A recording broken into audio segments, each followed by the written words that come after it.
Zgodba o medvedu Marku in lisici Mici.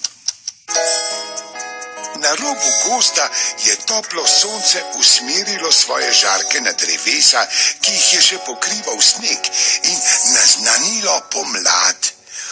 Drevesa še niso zacvetela, ko se je iz dolgega zimskega spanja malo prezgodaj veslačen prebudil medved Marko. Kako sem se naspal in v želodcu mi že pošteno kruli. V tistem pa iz grma pokuka prebrisana lisica Mica. Dobro jutro, prijatelj moj. Kako si se naspal to zimo? Dobro, kot vsako zimo.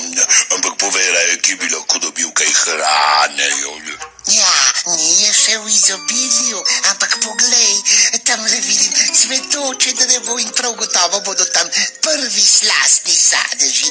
In ker si moj prijatelj, ti odstopim to drevo, sama pa si poiščem kaj drugega.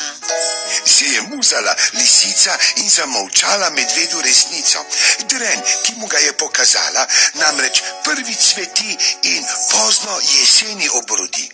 Tako je medved Marko sedel pod drevo in čakal, da iz cvetov nastane sadež. Medtem pa si je lisica Mica poiskala drevje, ki obrodi sadovje, in se mastila s sočnimi sadeži celo poletje, pozno v jesen, ko je pojedla še zadnjo hruško.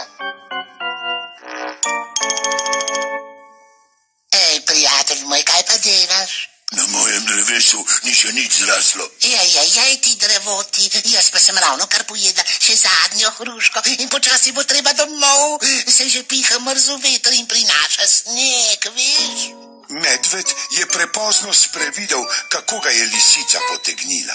Bil je tako jezen, da je skočil na drevo in skakal po njem tako dolgo, da mu je zvil vse veje. In tako je Dren ukrivljen še dan danes. Medved Marko si bo verjetno zapomnil, da ne smeš zaupati vsakomur, ki trdi, da je tvoj prijatelj.